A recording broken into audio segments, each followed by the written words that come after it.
Gran Casino de Ceuta les ofrece La Voz del Faro.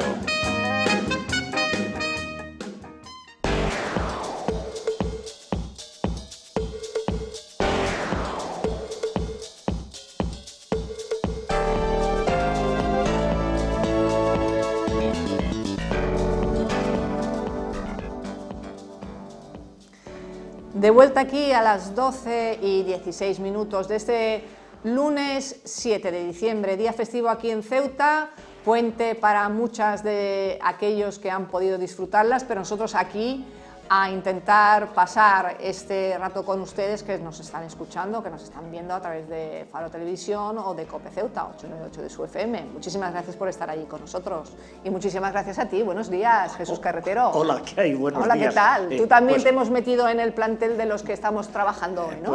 Pues mira, en vez de estar dando un paseo por ahí, por la calle Real, que además no hay mucha gente esta mañana, creo que aquí estamos bastante bien. Y ya que estamos en directo, pues un saludo especialmente para una serie de seguidores que tenemos de Madrid y del Valle del Jerte, que es que además nos siguen incondicionalmente todos los días. ¿Ah, sí? Sí. Bueno, pues entonces... Ya tenemos aseguradas del Valle del Jerte 2 cajas de cerezas. Oh, pues entonces espérate, me voy a cámara. Compañeros, por favor, esto merece un primer plano. Muchísimas gracias, no sé quiénes son ustedes, seguramente seguidores de Jesús Carretero, y obviamente a través de él se han enganchado aquí a Faro TV y a COPE Ceuta 898 de su FM. Y yo soy la que habla con Jesús, así que muchísimas gracias por esas cerezas. Sí llegan, y aunque no lleguen, solamente del hecho de pensarlo ya contentos estamos, y sobre todo también a los madrileños. Hombre, por supuesto, en Madrid, que es el centro de todo, más bien de lo bueno que de lo malo, aunque haya algunas cosas malas, pero el tener seguidores en Madrid, pero además incondicionales, también merece la pena. Pues entonces, otra vez a vídeo, compañeros, y también para ustedes. Muchísimas gracias desde aquí, de Jesús y mía, de estar escuchando, y si alguna vez tienen algo que comentarnos, díganselo a Jesús, que lo comentamos y lo charlamos aquí. Estamos abiertos a todo. Y como dice la Constitución, que ayer se celebró el 37 aniversario de esta Carta Magna, en la Constitución cabe todo, la libertad... Por encima de todo. Por encima de todo, ¿no? Sí, yo recuerdo hace 37 años, curiosamente aquel día llovía bastante. Memoria histórica, menos mal que estás aquí, Jesús, venga, llevaba yo 2 meses escasos en Ceuta y recuerdo que había un interés especial por una parte de la población. Y luego por otros, los nostálgicos de no sé qué, pues decían, a ver si eso... Y afortunadamente no ha tenido la historia de España una prolongación mejor y más rentable en toda su historia que ha tenido en estos 37 años de Constitución. Por consiguiente, vamos, a todos esos que están diciendo, es que hay que cambiar. ¿Cambiar qué? Bueno, alguna cosa habrá que, por lo menos, llevarla al día de hoy, ¿no? Remozarla. Yo diría remozarla, pero eso de cambiar, porque es que habla la gente de los cambios y no hay nadie que haya dicho, es que hay que cambiar esto, esto o esto, sino simplemente cambiar. Es una palabra de moda. Sí, bueno, tú sabes que también a veces utilizamos términos que no son los adecuados. Efectivamente. Y sin pararnos a ver cuál es el estricto sentido de esa palabra. Ahí está. Pero bueno, más allá de todo eso, Jesús, si te parece, hablando del de la Constitución de ayer, estuvimos hablando hace un rato con mi compañera Silvia Perdiguero de cómo se ha celebrado aquí en Ceuta, pero si te parece vamos a hablar de cómo se ha celebrado en Madrid, que ha sido la primera vez que dos líderes de estos nuevos partidos emergentes, como se habla, y estamos hablando de Pablo Iglesias y de Albert Rivera, han estado en esa celebración que se ha tenido en el Congreso y donde han estado, digamos, las altas representaciones políticas e institucionales españolas, ¿no? Y algunas de ellas que en los primeros años esos ya estaban dando sus pasos, sus pinitos, como diríamos, en la cuestión de la política, y ahora llevan ya muchos años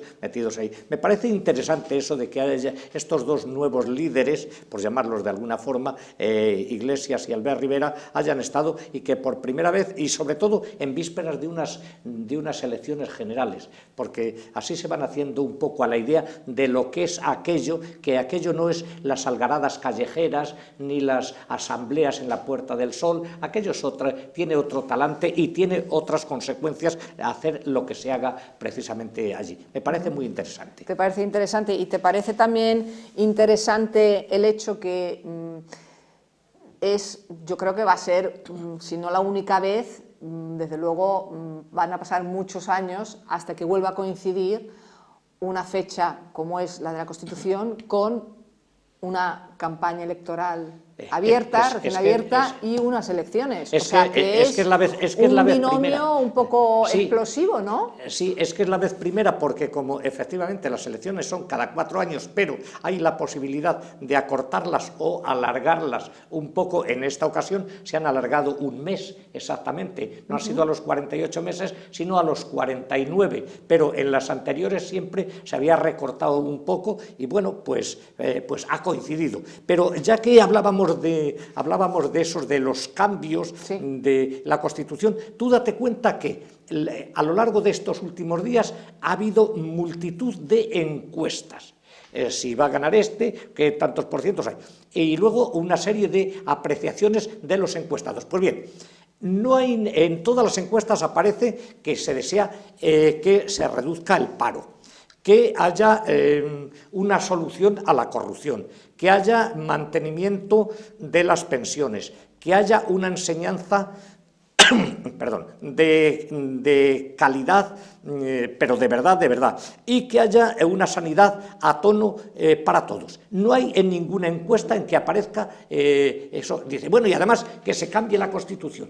Ojo, eso hay que tenerlo. Y he tocado precisamente un aspecto aquí de los que se piden constantemente y que en alguno de los programas... Tengo aquí por eso has traído un programa, sí, y ya que no quiero contradecirme, porque alguien dirá, hombre, el otro día nos decías que empezaba la campaña de las mentiras, y es cierto, pienso que muchas mentiras, pero en los programas lo que suele haber es mucha literatura y cuestiones serias y compromisos, pues son muy pocos los que hay. Pues bien, aquí veo en el programa de Ciudadanos cómo pide un pacto nacional por una educación, que es algo que hasta ahora no se ha habido. Se ha ido dando la enseñanza y la educación, se ha ido entregando a plazos a esta comunidad, a la otra, a otras no les ha tocado. Ceuta y Melilla pertenecen directamente a Madrid, pero no hay un pacto que en todos los sitios sea lo mismo, porque uno se queda realmente escandalizado cuando oyes dentro de la educación y la enseñanza, en ver cómo en Cataluña te dicen, por ejemplo, que Santa Teresa nació en Barcelona. Santa Teresa, aparte de lo eclesiástico, en literatura tiene algo que decir. Sí. O cuando te dicen que allí también, que es que el Quijote se escribió primero en catalán. O cuando te dicen que, yéndose a la historia más antigua, que Cataluña formaba parte de la Magna Grecia. Hombre, por Dios. O que Roma tuvo eso, pero que la base estuvo en el Ampurdán.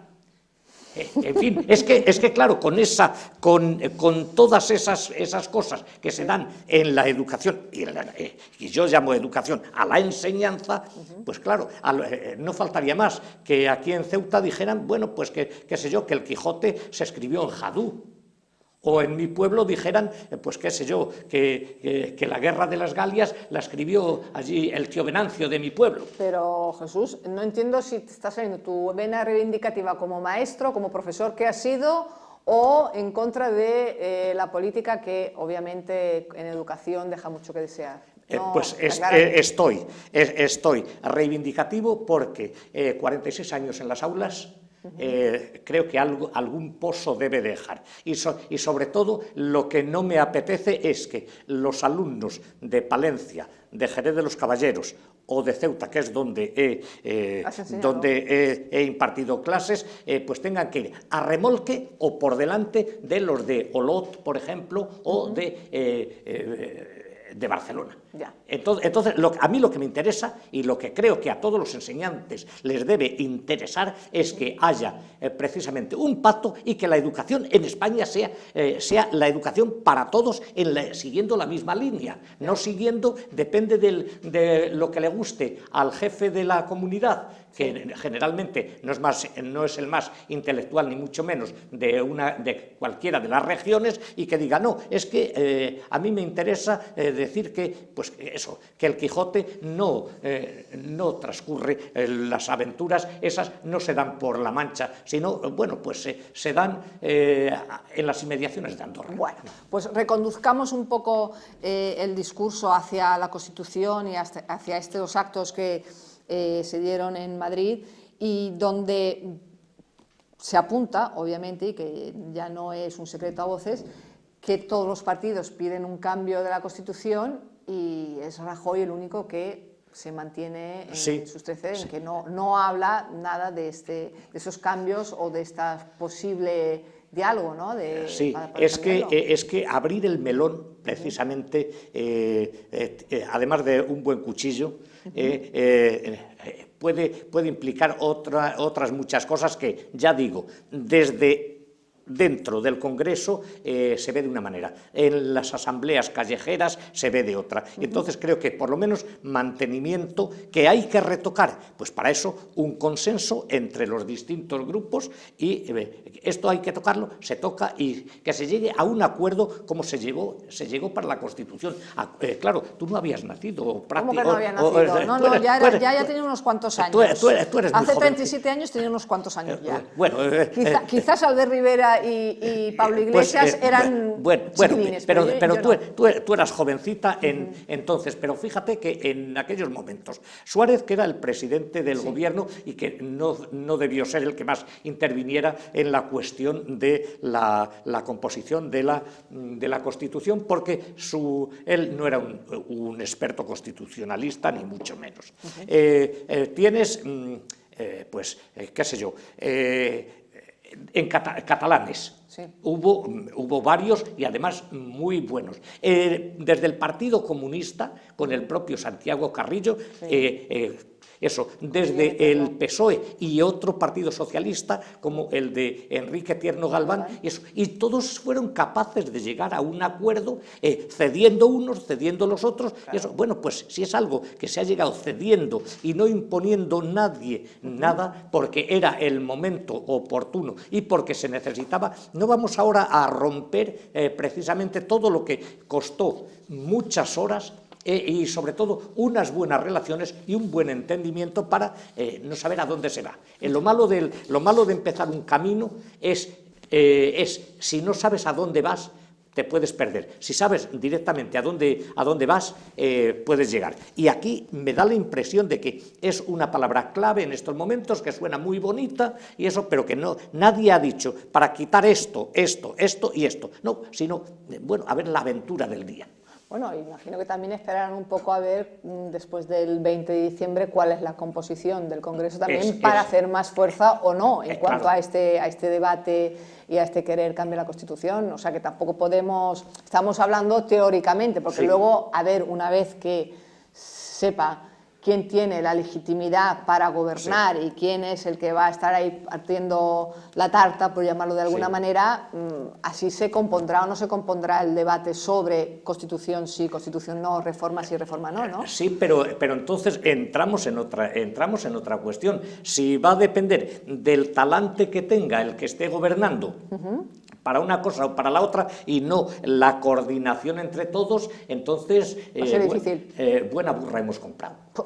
Bueno, pero a mí lo que me llama también la atención sobre este discurso, y mezclamos un poco de cambio de la Constitución y programas electorales, es que no se habla en este querer cambiar, ninguno de los partidos habla de qué figura tiene la monarquía, qué se haría o qué no se haría. Ahí está. Eso tú cómo lo valoras, cómo lo ves. Pues, ahora, antes se ha hablado mucho, ahora callaos, chitón todo el mundo y no se dice nada. Porque quien más, quien menos va buscando 14 votos más de una parte o 14 votos menos de la otra. Y aquellos que más propugnaban la monarquía irla apartando, pues son los que dicen, es que por ese camino no me votan ni mi familia. Los que no han dicho nada en torno a la monarquía siguen sin decirlo. Y es posible que incluso aquí, en la monarquía, pudiera cambiarse alguna cosa en teoría, pero es que esas cosas que podrían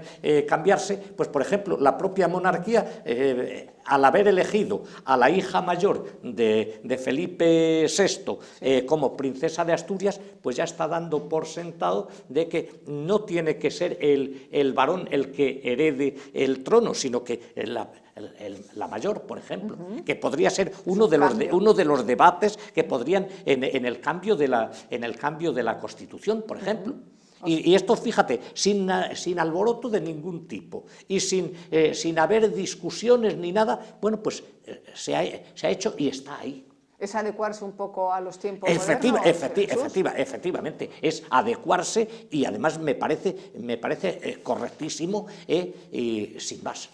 Pero el hecho que ellos se adecuen y que, como en este caso, como tú apuntabas, que sea la princesa de Asturias quien siga en sucesión a Felipe VI, es también a lo mejor quizás un guiño de decirle, bueno, no cambiemos totalmente el discurso, sigamos una monarquía siempre dentro del respeto, ¿no?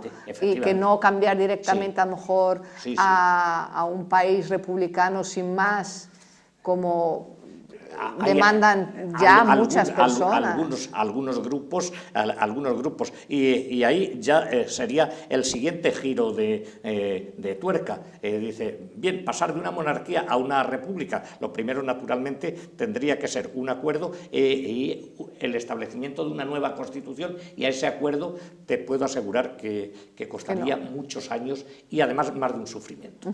O sea, que no es una cosa... No es una cosa no fácil. Es un problema...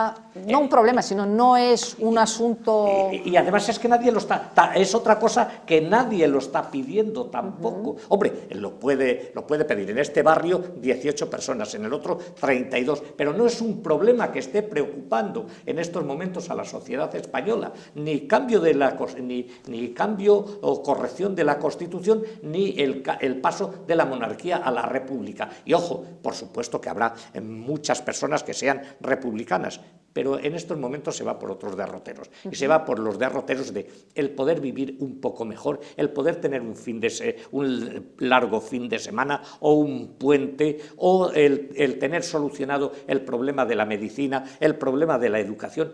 Por ahí es por donde se va. Lo otro es literatura. Es literatura. Pues bueno, hablando de esos problemas que tú apuntas, te voy a introducir el siguiente tema, y es el de Bruselas. Bruselas la semana que viene nos va a evaluar, y aquí, por ejemplo, muchos medios lo dan como si fuera la calificación a estos 4 años de gobierno de Rajoy, y parece ser que obviamente lo dan en un buen 70% de aprobado, un notable. Un notable, ¿vale? Si hablamos en temas de notas educativo, un notable. Pero siguen diciendo que hay que cambiar todavía muchas cosas, sobre todo en la reforma laboral, sobre todo en que hay que girar un poco todavía las clavijas, que no hemos salido de las penurias económicas, ¿no? ¿Tú crees que esto puede influir en algo en el voto o cómo lo ves? Vamos a ver, no, esto lo que en Bruselas lo que intenta es llegar al máximo, pero al máximo de ese tipo, a la perfección, no se llegaría ni en los cielos posiblemente, si es que hay que ir alguna vez o se llega alguna vez a los cielos. Entonces Bruselas intenta llegar a lo máximo, pero el hecho de que te dé el 70% del informe como positivo, pues dice, bien, ahora, ¿dónde se está fallando? Hombre, pues no se han apretado las clavijas de tal forma aquí. habrá que apretarlas un poco más porque la crisis no ha terminado, es cierto, ni en España, ni en Francia, ni en Alemania, ni en ninguna parte, pero ya el hecho de darte el 70% del informe positivo indica que alguna cosa buena o bastantes cosas buenas se tienen que haber hecho, ¿eh? Bueno, pues es la última vuelta de tuerca a que puede ser la reforma esa laboral, que es otra de las cosas que no soy experto en esas materias. Los sindicalistas, depende de qué tono, te dirían que no se ha hecho nada, otros te dirían que se ha hecho bastante, desde el gobierno te dirán que se ha hecho lo máximo que se ha hecho jamás, pero posiblemente sea la última vuelta esa de tuerca, como te digo, que quede un poco, y que en Bruselas piden una cosa y los sindicatos pedirían otra. Ya. Ellos, como veo aquí, que nos ofrecen los diarios nacionales su síntesis, hablan que, bueno, que ellos dicen que la recuperación se está fortaleciendo en España, pero que hay grandes desequilibrios significativos y que, sobre todo, lo que Bruselas dice, que España tiene que mejorar, sobre todo, para evitar caer cuando hay otros problemas en otros países.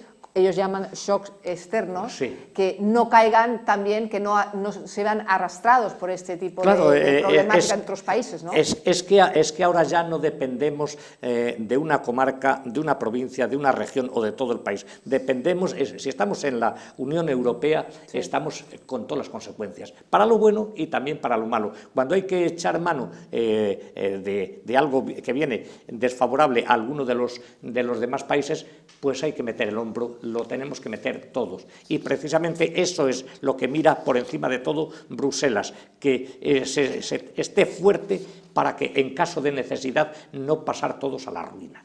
Ya, pues ya como último apunte que nos comentan aquí, todavía sigue Bruselas diciendo que nuestra banca todavía sigue siendo débil, que esto hay que reestructurarse, hablan de la reestructuración y del logro de la capitalización de nuestros bancos. Todo esto va seguido para llevar a lo que tanto ansiado y esperado, que reflote esa economía, ¿no? que vuelva a ser positiva. Efectivamente, pero fíjate, hablar de los bancos en eso es un poco poner a Satán increpando al pecado o algo por el estilo. Aquí ya, en fin, mejor dejar pasar un tupido velo, ¿no? Dejémoslo así, porque si para la marcha de todos muy bien tienen que intervenir los bancos, pues efectivamente pueden colaborar en eso, pero hasta que llegue al pueblo tienen que pasar muchas cosas. Así que yo creo que el que sean eso, pues bueno, es lo que te digo, poner a Satán increpando al pecado o poner a la cabra cuidando de las lechugas. Un último apunte. Entonces, ¿Bruselas también se ha metido en la campaña electoral, ha entrado también en la campaña electoral de España, o tú crees que no, porque es otra cosa? Hombre, mira, es circunstancial el hecho de que sea ahora, pero claro, es que esto cuando se tiene que hacer es a finales de año. Claro, no puede hacerlo en otro momento. Todo hubiera estado solucionado si las elecciones se hubieran puesto, como fueron las anteriores, el 20 de noviembre. Aquí se ha querido agotar al máximo, y tiene sus intereses, naturalmente, por parte del gobierno, hasta última hora, para tener ya unos presupuestos aprobados y todo lo demás, y entonces alguna decisión o alguna orientación de esto, pues cae de lleno en la campaña electoral. ¿Que va a influir o no? Hombre, pues un 70% favorable le favorece al gobierno, pero las cosas que no son tan favorables le puede arrestar.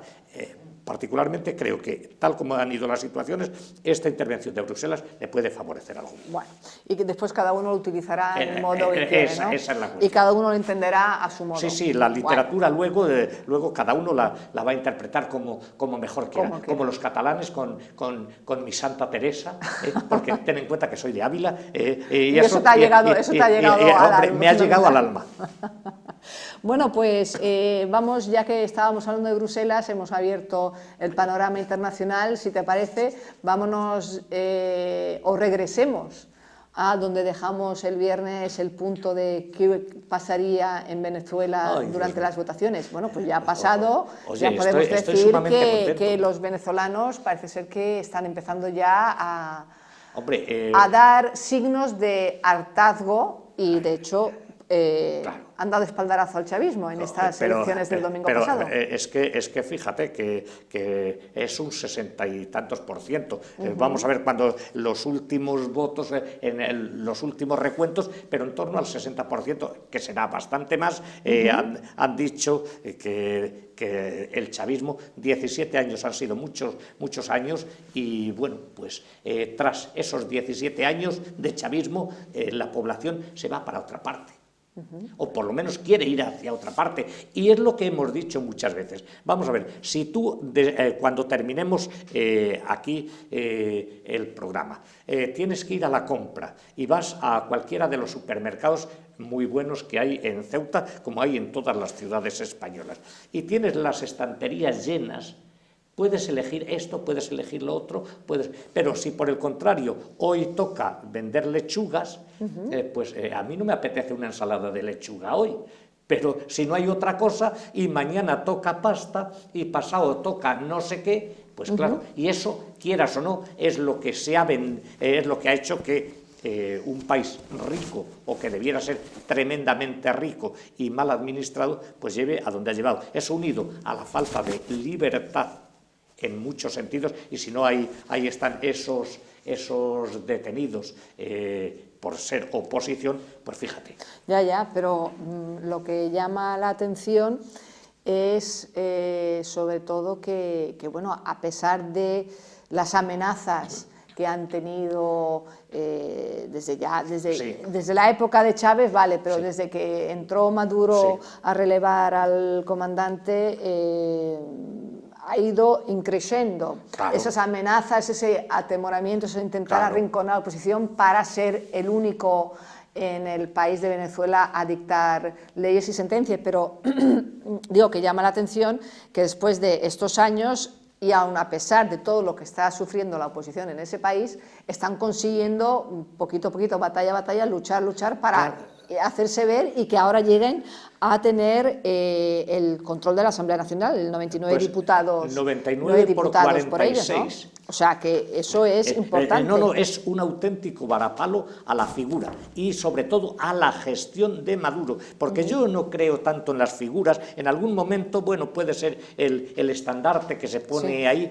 pero yo en lo que creo es en la gestión. Y la gestión de este hombre, ya del anterior, bueno, se le olvida a uno, y sobre todo cuando estás tan lejos y a tantos cientos y miles de kilómetros, que no lo estás viviendo directamente. Pero todo lo que ha ocurrido últimamente, esas detenciones hasta 13 o 14 años y todo lo demás, y sin posibilidades de solucionar nada, y luego otras cosas más, esas amenazas en estos últimos días, que vamos, si es preciso saldremos a la calle y todo, pues ahora le han dicho, vamos a ver, señor Maduro, salga usted a la calle, aquí está la realidad. 99 diputados por la Mesa de la Unidad Democrática, por 46 el Partido Socialista Unido de Venezuela, más quedan 20 o 22 ahí que no sabemos exactamente cómo van, para dónde van a ir, pero de todas formas es una victoria apabullante. Hombre, desde luego no es, digamos, o sí podemos decir, es el primer paso para defenestrar a Nicolás Maduro en las próximas, porque sabemos que esto es una cuestión en la Asamblea, pero no presidencial. ¿Esto crees que puede servir? Él de todas formas ha reconocido los resultados adversos, que podría haber dicho, no, porque todavía falta por recontar. Él ya lo ha reconocido. Y además, otra cosa que está reconociendo es que las inmediaciones de él y sobre todo los países limítrofes, pues van cambiando el cariz. Y eso también dice que ahora ya no voy a estar tan apoyado desde la República Argentina. Cuba ya sabemos cómo está en estos momentos, más cercana a el de Bolivia, bueno, parece que sigue cercano, pero un poco menos. Entonces tiene que darse cuenta que ha llegado hasta donde ha llegado, y a partir de ahora pues es posible que se dé un cambio, o es posible que él pueda seguir, pero a lo mejor con otro tipo de política. Con otro tipo de política. Lo que sí es, y es una enhorabuena o un signo de esperanza para la oposición es que dijeron una de las primeras medidas que se iba a hacer si conseguía la oposición ganar es dar un amnisticio a todos esos presos políticos que Nicolás Maduro ha ido metiendo durante estos años en la cárcel. Y hablamos en el caso, sobre todo en el emblemático Leopoldo López, que lleva ya 2 años y medio en la cárcel y que a través de su le quedaban mujer, 11 y medio. Exacto, y que a través de su mujer, pues bueno, contenta, ¿no? Lo siguiente, ¿tú crees que esto también favorecerá a que se acallen las, a que no se acallen las voces de estas personas que llevan tantos años luchando por una democracia en Venezuela? Y es que precisamente esos gestos, esas detenciones y de la forma que han sido, son día a día las que van tirando de los votos, pero hacia la parte contraria. ¿Y con esto qué ha llegado? Pues ha llegado la derrota del oficialismo, un golpe político para, la revolución bolivariana y eso. 17 años quedan atrás, pero quedan atrás. El futuro ya lo veremos. El futuro ya lo veremos. Y bueno, y también comentar que nuestro amigo Nicolás Maduro sigue veladamente, si antes del domingo lo decía abiertamente, veladamente sigue diciendo que cuidado con lo que va a pasar, ¿no? O sea, él sigue diciendo que es un problema, que esto ha ocurrido por un problema de una guerra económica, ¿no? Sí, que están intentando mezclar al país como si no tuviera más recursos, siendo un país tan rico como lo es. Claro, él lo primero que ha dicho, no es tiempo de llorar, es tiempo de luchar. Bueno, bien, si nadie le demanda a usted que llore, y si llora, qué sé yo, si va a tener usted pañuelos que poder comprar en los establecimientos de al lado. Eso sí, aparentemente acepta oficialmente los resultados y esa derrota aplastante. Pero dice, ahí se justifica, dice, no me queda duda de que la guerra económica inhibió a parte del electorado. Pues claro, el problema económico es el que le ha llevado por encima de todo a pasar de ser el gran valedor de todos a ser uno de tantos y desde luego derrotado ahora. Pero es un poco fuerte también la frase que dice que pronto sabrán que somos nosotros los quienes representamos la paz en Venezuela, hablando a la oposición, ¿no? Sigue siendo muy, ¿cómo se dice? Una amenaza muy velada. Sí, pero bueno, ¿tú crees que esto puede seguir dando pie a su caída o no? O a lo mejor para los que aún le siguen manteniendo el voto le hace una fuerza. Los que están a su lado, qué sé yo, que han recibido las tablets esas famosas y lo otro, pues van a decir, mientras me regalen, pero claro, como tablets no ha habido para todos, y como libertad no hay para todos, y como productos en los establecimientos no hay para todos, y como unos son los privilegiados y otros no lo son, como un país tremendamente rico que podría ser tan rico como esos países que vemos allá lejos del petróleo. Venezuela tiene tanto petróleo, o parece que tiene tanto como el que más, y eso no está redundando en el beneficio y sobre todo en que sea el país más rico del mundo. Pues entonces tienen que llegar a estas circunstancias. Y al llegar a estas circunstancias, lo que ha habido es que Maduro ha perdido, en este caso, las elecciones, que sigue, me parece que le quedan 2 años de presidencia. Sí, pero es distinto ser presidente con una asamblea a su favor a ser presidente y teniendo enfrente lo que va a tener. En fin, seguiremos, me imagino que más de una vez nos tocará seguir hablando de Venezuela, y si te parece, por el momento lo dejamos aquí, pues ya tendremos otro tiempo para hablar de esto. Y saltémonos y vámonos de nuevo al viejo continente. ¿Hablamos de Francia? Hombre, saltamos el Atlántico. Nosotros que desde aquí estamos muy acostumbrados a saltar, pero el estrecho, que es cortito, ahora hemos dado un salto grande. Desde Venezuela nos venimos a Francia. Vale, ¿y por qué? Tú sabes el por qué te lo digo esto, y vamos a desvelarlo a nuestros oyentes, y es porque también ha habido otras votaciones en Francia a nivel de, no nacionales obviamente, sino a nivel locales, comarcales, donde Le Pen, Jean-Marie Le Pen, que fue el fundador del partido, exacto, del partido ultraderechista, sí, tiene ahora en su hija, digamos, el bastión de la ultraderecha en Francia, y en estos comicios se ha visto un auge de este partido ultraderechista por un hundimiento del partido Hollande. ¿Esto puede ser preocupante o no? ¿O tú crees?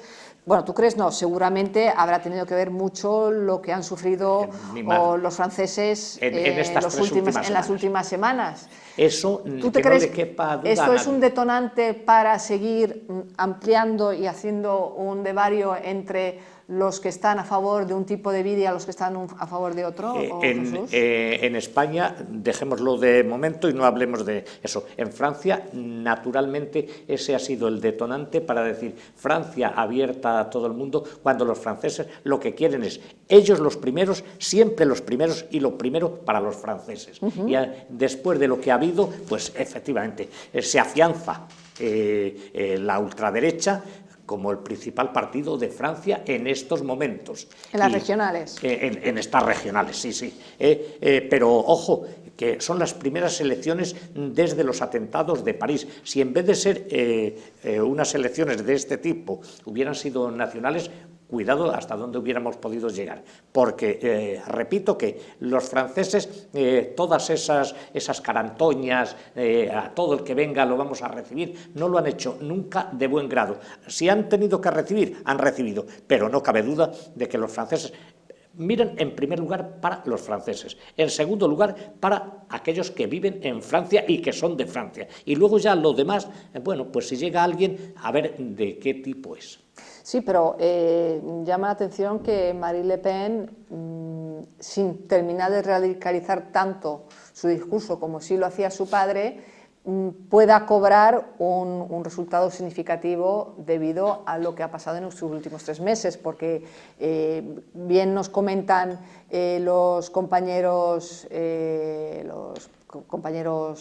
la prensa francesa, sí, y que recogemos aquí en España, que Sarkozy, que volvió a bajar en plan político, sí, para intentar de nuevo la vuelta, cuando será, en el Eliseo, y Hollande, que no se le puede, yo creo, que culpar de nada de cómo ha ido gestionando estos tres horrorosas semanas, sí, en París, no haya servido para nada para que sí salga quizás lo que tú dices, lo que el francés tiene dentro de sí y que a lo mejor oculta. ¿Por qué? ¿Por conveniencia, sí, por convivencia o por qué? Por conveniencia y porque, bueno, las leyes están ahí, en un momento dado. Ten en cuenta que Francia también pertenece a la Unión Europea y entonces les ha parecido siempre que estar ahí era mucho mejor, pero claro, cuando le tocan su propia área, su propio territorio y sobre todo cuando los problemas esos que ha habido y por gente de fuera, que eran franceses, pues sí, seguramente que sí, pero de segunda generación, porque los anteriores no lo eran, han dicho, cuidado, a ver si estamos abriendo la puerta a todo el mundo y precisamente nos van a echar de casa a los que somos franceses. Y es lo que hay. Tú fíjate que Le Pen tiene en estos momentos un porcentaje de votos tremendos, pero es que Hollande pasa a ser la tercera fuerza, porque Sarkozy es el segundo, y ahora llega esa segunda vuelta. Vamos a ver en esa segunda vuelta, vamos a ver Le Pen, posiblemente tire incluso de algunos más. De algunos más, o sea que tú crees que esta primera vuelta, que le ha dado una amplia mayoría con respecto, sí, a lo que estaban acostumbrados a tener, ¿crees que esto le va a servir para seguir dando en esa parte del discurso de Francia para los franceses? Pues mira, Marine Le Pen decía, el pueblo se ha expresado, Francia vuelve a levantar la cabeza. Esa frase se puede entender o se puede pronunciar como se quiera, pero lo que quiere decir es que Francia por encima de todo. Y ahí no valen otras cosas raras. Y luego el próximo domingo, la segunda vuelta, pues bueno, está claro que el Partido Socialista es el gran perdedor. Es lo que ocurre también con los partidos que están gobernando. El partido que está gobernando es el que se gasta. El partido que está ahí en la oposición o está oculto y no está haciendo nada, pues no se gasta nada. Y no cabe duda de que al que le ha tocado ha sido a Hollande y bueno, pues... O sea, que se han aprovechado de la situación que han vivido. Hombre, claro. Es el PSOE el que estaba en el poder, a él se le echan todas las culpas. Fíjate cómo en otros momentos, pues dentro del territorio español, por ejemplo, en aquel famoso 11M y demás, pues se le echó toda la culpa a quien se le echó. Bueno, pero no se le dio cabida al discurso un poco... No dio tiempo. fuerte. Tú dices que no dio tiempo. En aquel momento fue todo muy seguido. Ojo que estos partidos de la extrema derecha a mí me dan hasta un poco miedo que puedan ir cogiendo bastante auge, pero está volviéndose un poco... Aquí tardará mucho. Aquí pienso que tardará mucho, pero estos partidos de la extrema derecha, donde las ONGs en las que se han convertido algunos partidos, pues les están sobrando, cuidado porque hay gente que cuando luego sufre algo en sus propias carnes, bien sea económico o bien sea como aspectos del terrorismo y demás, eso es complicado. Y desde luego en Francia ha quedado claro, es cierto que llevaba ya bastantes meses en los que se advertía que el partido ultraderechista de Le Pen iba cogiendo demasiada fuerza, y la fuerza se la ha dado ahora precisamente en los atentados esos.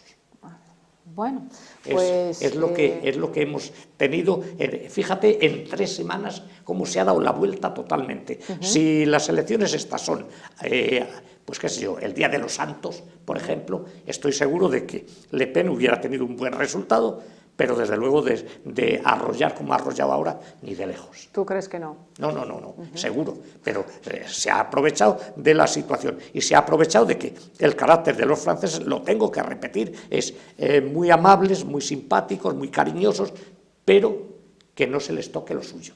Lo suyo está por encima del bien y del mal. Y del mal. Y de la integración y de la convivencia. Claro. Y de todo, ¿no? Los franceses son franceses. Bueno, pues Jesús, nos quedan poquísimos minutos para irnos. Te voy a hacer un apunte del cual hablaremos quizás la próxima semana o los próximos días, y es sobre el Batilix, el segundo Batilix. Ay, Dios mío.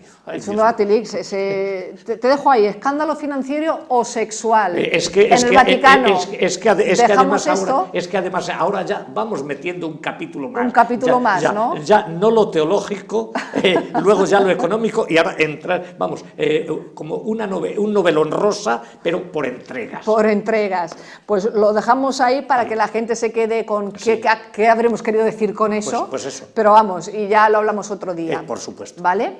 Pues muchas gracias por estar aquí conmigo aquí lunes festivo en Ceuta. Un lunes. Un lunes festivo más. Un lunes más. Efectivamente. Y saludamos a todos tus a todos oyentes, los que nos están viendo ahora mismo, y eso, pero ya digo, un saludo muy especial para Madrid, naturalmente, y para el Valle del Jerte, porque es una visita que tenemos obligatoria. Me han dicho que es muy linda en la época del florecimiento de las cerezas, ¿no? En la época de la recolección, mejor todavía. Mejor, claro, porque en la época del florecimiento ves las flores, pero en el otro sitio te las comes. Coges la cesta de las cerezas. Muchísimas gracias, Jesús. Gracias. Señores, pocos segundos para marcharnos, y quiero dejarles con esta última información. Nosotros mañana no tendremos programa, no habrá la entrevista, pero sí a partir del miércoles y el jueves empezaremos a través de Faro TV y de COPE Ceuta a tener unas entrevistas aquí en nuestro plató con los representantes de los partidos políticos que aquí en Ceuta participan para las elecciones del 20 de diciembre. Les digo ya que el miércoles tendremos al representante del grupo Podemos, que será aquí entrevistado y que hablaremos con él, charlaremos con él, y luego el jueves tocará al representante de Ciudadanos y ya para la semana que viene, el martes, tocará a la candidata del PSOE y cerraremos el jueves. Por lo tanto, no habrá debate ni este jueves ni el próximo.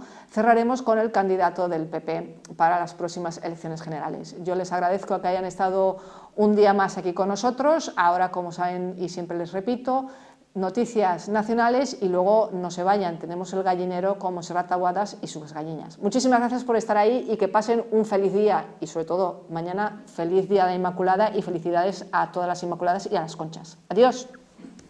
Gran Casino de Ceuta les ha ofrecido La Voz del Faro.